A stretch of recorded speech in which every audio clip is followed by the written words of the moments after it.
Hello everyone and welcome back to my channel.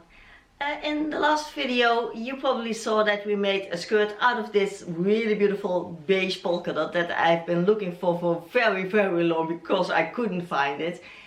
We made the skirt in that video, and in this video we're gonna make the matching blouse so that you have a two-piece that when you wear them together it looks like a dress, but you can also use them separately and mix and match with the rest of your closet. And you have very versatile things to wear. So I will show you how we're gonna make the blouse. So how we're gonna make it. We make a blouse and a skirt. Of course you can connect them if you like, but as I said, I like to make separate pieces so I can wear them separately. For the blouse, I'll make mine just straight on. You can make it more cinched in if you like, but because it's cotton, I like it more in a straight fit, and when you tuck it into your skirt, you can have that waist definition there. I made here a shoulder part where we pleat the bottom of the blouse on. So you have here some pleats on the top.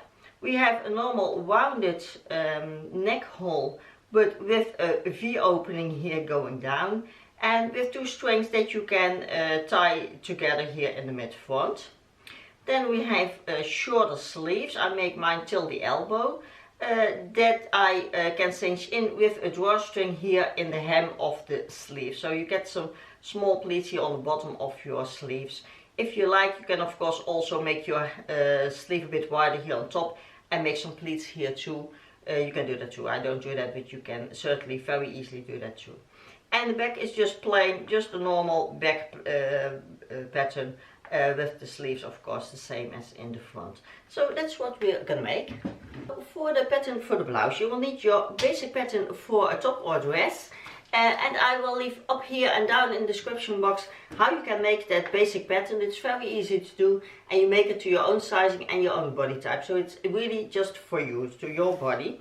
And what you do is you put it on top of another piece of paper. And I must say I always do this in my videos, but if I was making something for myself, I would just make the new pattern immediately on top of my fabric, because then I can spare all these new pieces of paper. So you don't have to make a new paper pattern. You can also just make the adjustments that we're going to do now immediately onto your fabric if you're confident to do that. I always do it because I hate using too much paper and then never use it again, and you really don't need to. So if you're confident, please don't use too much paper. It's just a waste and it's not good for the environment. But because I want to show you clearly in this video how to do it, I every time take a new piece of paper for my new pattern. So then what you do is you trace your shoulder seam, you trace the top of your armhole, and I measured out how long I want my shoulder parts to be. And I will take my paper or my pattern off. I also marked here my mid front line. And then what you have, this is the bottom part, this is the shoulder part. You had your shoulder seam and your armhole traced. Of course also here your neck hole, you should trace it down. And then what you want is you want to extend the mid front with 3 centimeters, because I want to cut on the facing for the V, and because we have later a whole seam here in the mid front, when you add a facing you have that V nicely finished and very simple also. So that's what you do. So you cut on 3 centimeters extra to the mid front, and then when you fold that 3 centimeters in, or when you do it like this, you can do that too. When you fold it on, then you can see through the fabric, through the paper where your neck hole is, and then again trace here onto the facing part that neck hole, because you see it goes up a bit because this is a curve, and the same curve you should have on your facing, because when you fold it under then you have exactly the same seam here for your pattern and your facing. Then I also marked where that facing ends with this dotted line. And then you can, when you make a paper pattern, you can draw it here on here. When you do it on your fabric, you just must do it on to another piece of fabric to make the facing for the front that is elongating the facing here in the mid front. So you make that again 3 centimeters wide, and then make that curve same here as your neck hole. Then you have the facing attached for the mid front. And then you get another facing here that we're gonna sew onto the end of your mid-front facing. So this is just another piece of fabric that you have to cut out.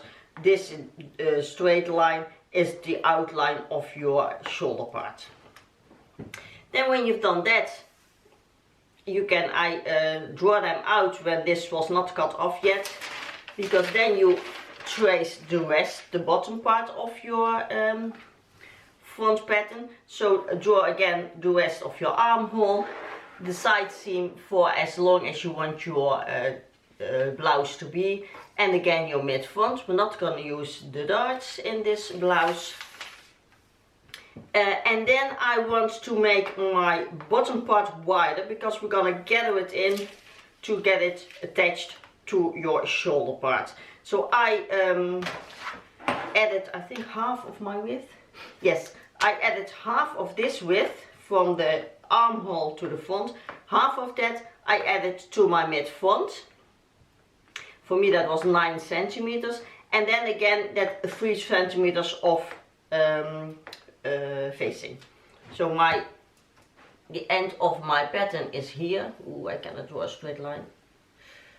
Here, and this is your 3 centimeter facing. So you gather this in so that this line will match up with my mid front, and then your facing lines will match up too. So that's what we're going to do. This will be the whole gathering to match up to this width. And that is the pattern for your front. The back will be just the same with the back neck hole, and make sure your length is okay. Same as you made your front, because you see I made mine quite a bit shorter, because this is also for a dress. You can, if you like, make a shoulder part here, then I would make it shorter, but I won't. I will just leave it like this, and that's okay too. And then for the sleeve, I just again used my basic pattern for sleeve, and I see I really need to make a new one, because this is really worn out with all these creases. You don't have to adjust anything. The only thing I have to do is I have to take it up here at the crease, because I want my sleeves just around till my elbow, and this is exactly the length that I need then. And then make sure that you cut enough seam allowance, because you want to make here a casing for the drawstring. So make sure you have enough seam allowance, not just 1 centimeter, but you need at least 3 or something. So that will be the pattern for your sleeve. And if you like to make a sleeve that is gathered also here on the top, then make sure you make your head wider and higher. And I have other videos how to do that. So if you like that, watch those videos. So I cut out all my pieces, my back pattern, and I forgot to tell you also to cut out the facing here on the neck hole. Same as in the front, just 3 centimeters wide, and then just the same form as the same shape as the neck hole has. And this will be matching with the facing in the front.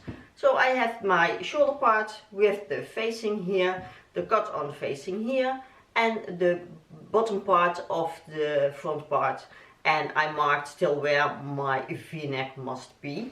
And while I was ironing these pieces, I thought of something else that I like to change, but it's not really a change, but I normally like to tie up my button-down blouses, and because we don't have a closure here in the front, it's just a seam.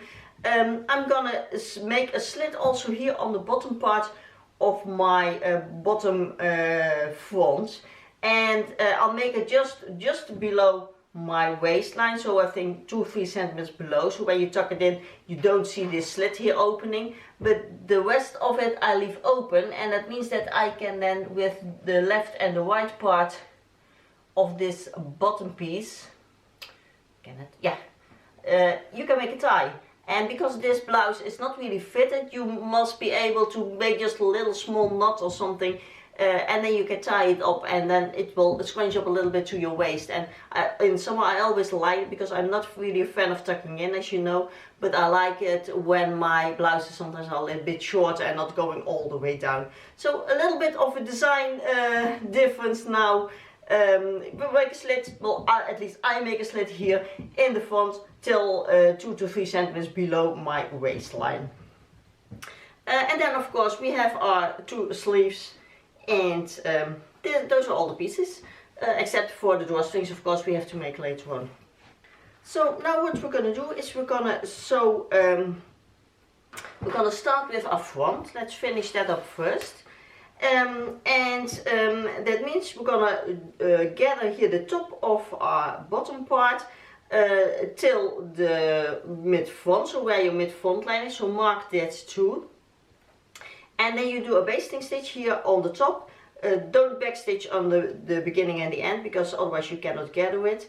And then you pull on one of the strings of your basting stitch so that this gathers up and that it matches the width here of your shoulder part, except for that facing part. So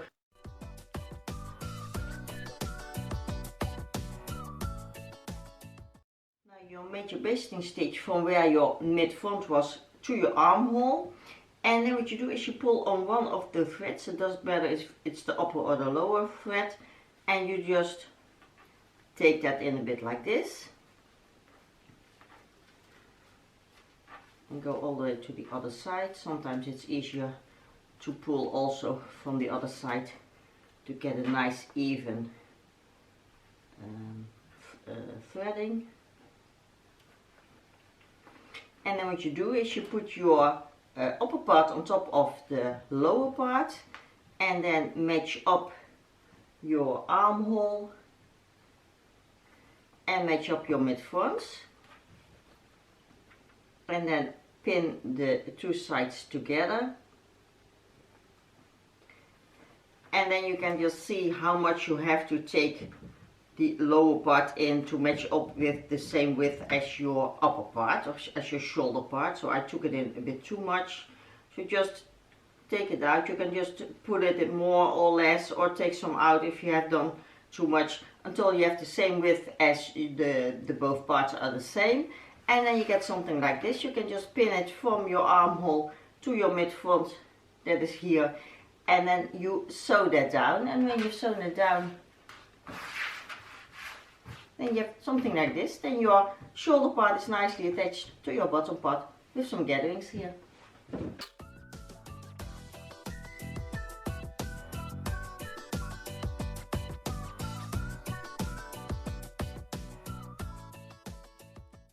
Our two front parts, we're going to sew the mid front seam, and I pinned where I want my V to end and where I want my slit on the bottom that I just thought of to end. And then we're going to place them right sides together with the mid front matching, and make sure that here both seams of your shoulder parts are on the same height. Although we don't stitch them down there, it is very annoying when they are not on the same height, because you will notice it. So make sure you pin that first, although you're not going to stitch there, and then pin the part where you want the mid front to close up. So that will be from this pin here, from the V, going down to the slit on the bottom. And then we're only going to sew here in between those two pins.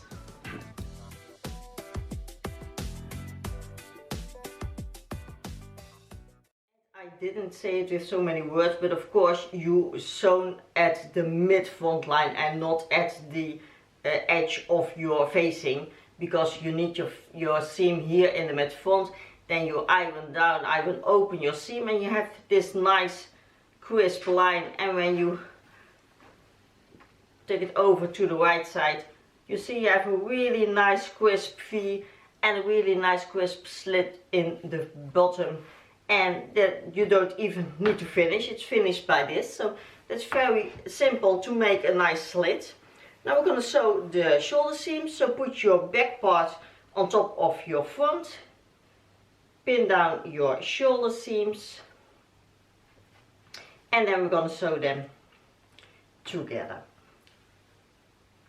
And what you also already can do is the side seams, if you like. You can also do the side seams later on after you have sewn in your sleeves, because many people have problems sewing in the sleeves when the side seams are already closed. So whatever you like.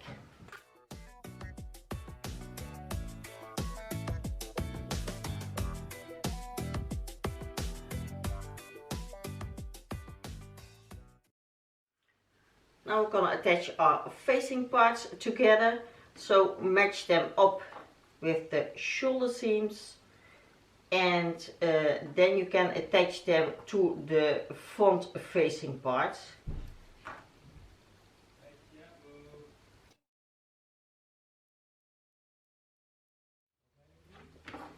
Like this, then you have some kind of a circle.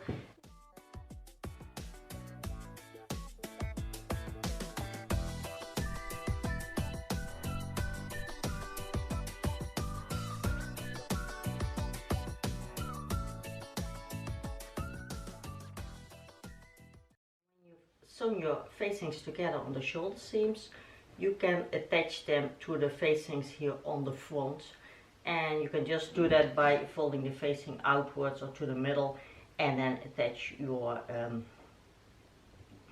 facing parts from the front and the back. And then when you want to attach them to the neck hole, you just flip the facing to the inside on that fold here that we made for the mid front.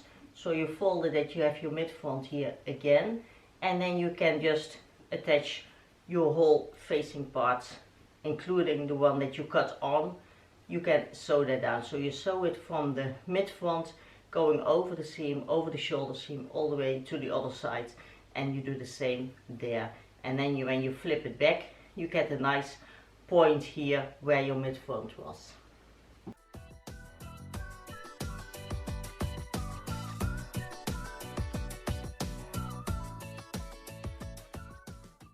What it looks like when you have pinned it all around. So you have to fold the cut on facing back to facing right sides together, so that you get here this corner. So this will be the point that is sticking out later on. So you fold that back, then you pin on the front facing, then the back facing, again the front facing, going over to the cut on facing here.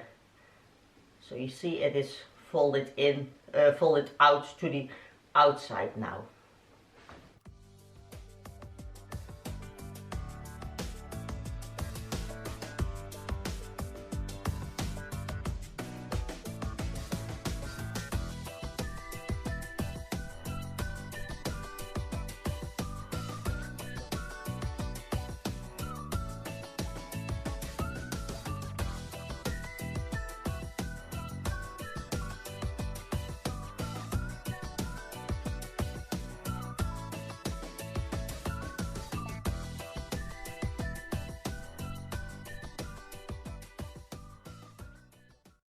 The neck hole are nicely finished now. I'm gonna attach my facing to my shoulder seam here later on, but make sure you press it down very nicely. You have a really crisp edge here and a nice crisp point here on the top. Also the slit below is very nice. So this is finished for now. Now we're gonna work on our sleeves, and what you do is you just fold it double and sew the sleeve seam almost all the way down, but leave an opening so that you can insert your drawstring later on. So easiest is to sew till almost the bottom and then close up the end, and then you have your opening here when you fold in the casing for your drawstring, and you have an opening to insert your drawstring later on. We're gonna put in our sleeves. So fold your sleeves doubled on the seam so that you can mark where the middle of the head of the sleeve is. Then place it inside your blouse. I put it one side out, that is easiest to do. And then match up your shoulder seam with the middle of your sleeve where you just put your pin. And then pin them together on that point. Then match up your sleeve seam and your side seam and pin them together.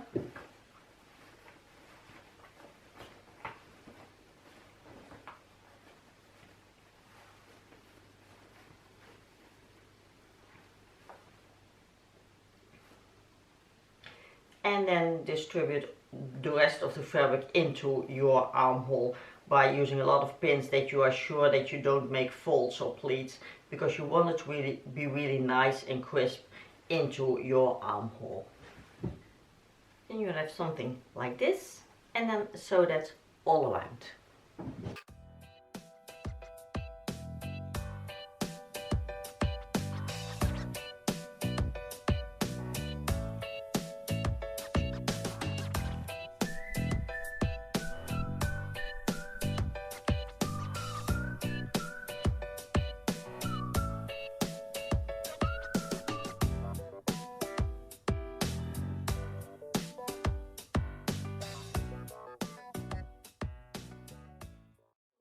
The casing in the bottom of the sleeves, and make sure that the opening that you left here is on the outside, so that you can feed in your drawstring later on.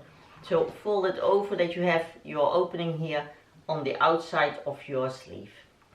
And also, of course, make sure your casing is wide enough that you can feed the drawstring through. And then just fold that casing in all the way around your sleeve and sew that down.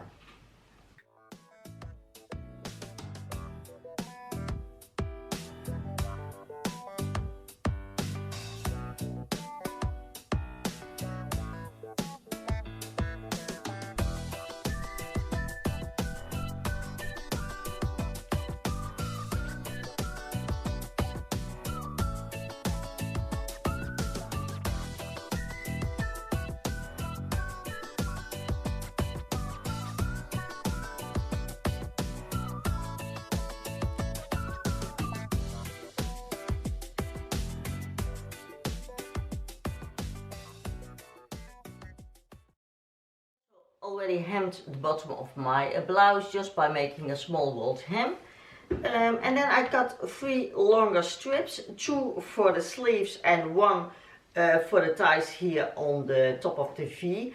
I cut this one in 2, and I made some long ties with it by folding them. I made them 2 centimeters wide, folding them right sides together, and then stitch that down, and then turning them with a loop turner, with which you can easily just turn them right side out, and then fit them in the casing of your sleeves. And both of these, just sew them here underneath the top of your V on both sides, and then you have some nice strings to attach.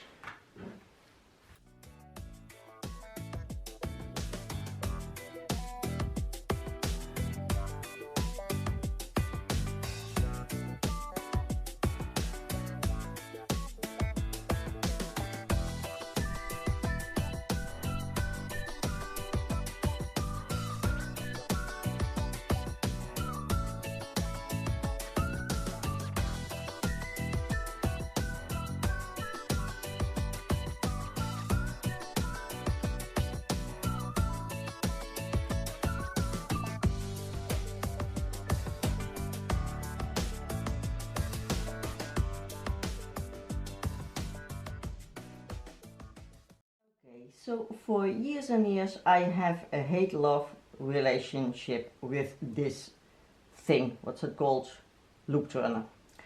And that is because as now it will not turn. I don't know what the problem is, because I do everything the same every time I do it, and many times it just goes whoops and it's turned over, and now it just won't. I've been busy for 20 minutes and it just won't turn. I hook it on and it won't do it. So I would not really recommend you buying this thing, because it can work like a dream, but it can also be a pain in the beep. It's terrible. So I'm gonna do my strips the other way, just by folding it in and sewing it down, because this doesn't work.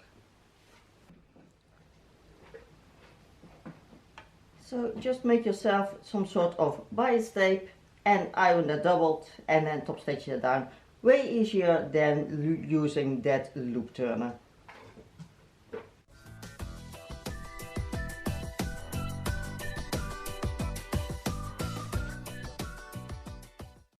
And the blouse is finished too, and together with the skirt it looks really nice, I think. But also separately This blouse is very easy to pair with whatever, a plain skirt, a darker skirt, a trouser, some pants, maybe even some jog pants that are more dressy than the normal ones. And I think it looks really nice. The part here with the gatherings makes it more classic. The nice V that you can close up with your drawstrings, and it doesn't have a collar, but still it has that classic look, and it's different from every other button down shirt that you normally use in a classic look. And I think that looks really nice like this. The sleeves are really to my taste, with some gatherings here on the bottom but not on the top. You can of course also make it here on the top, but for me that gets too bulky because I already have rather broad shoulders and then it's too much. But I know it is on trend to puffier sleeves, but I don't make them for myself because it doesn't look good on me. But with the gatherings here on the bottom with the drawstrings, I think it looks really nice and funny with little bows here on the bottom. And I think it's a nice blouse. And you saw in the former video that you can also just tie it in the front. You can also wear it like this, then it's more of a casual look. And I think that's nice too. When you wear it with pants or shorts, then you have a more casual blouse. And yeah, there's many ways to wear your blouse that feels very nice to the touch because of the cotton. And what I didn't prefer for the skirt, that the cotton is more sturdy, I certainly prefer for my blouse, because then it's not that flimsy and clinging to your skin, and the more sturdier cotton feels nicer, I think, as a blouse, because it stays more classic and put together as a blouse than the thinner cottons, because they tend to get quicker casual like. And when you want a more classic piece, then certainly take some more sturdy cotton for that. So I think it looks really nice. I hope you liked this tutorial. Thank you so much for watching. If you have any questions, leave them down below in the comment section and I'll get back to you as soon as I can, usually the same or the other day. And I'll see you again next time. Bye!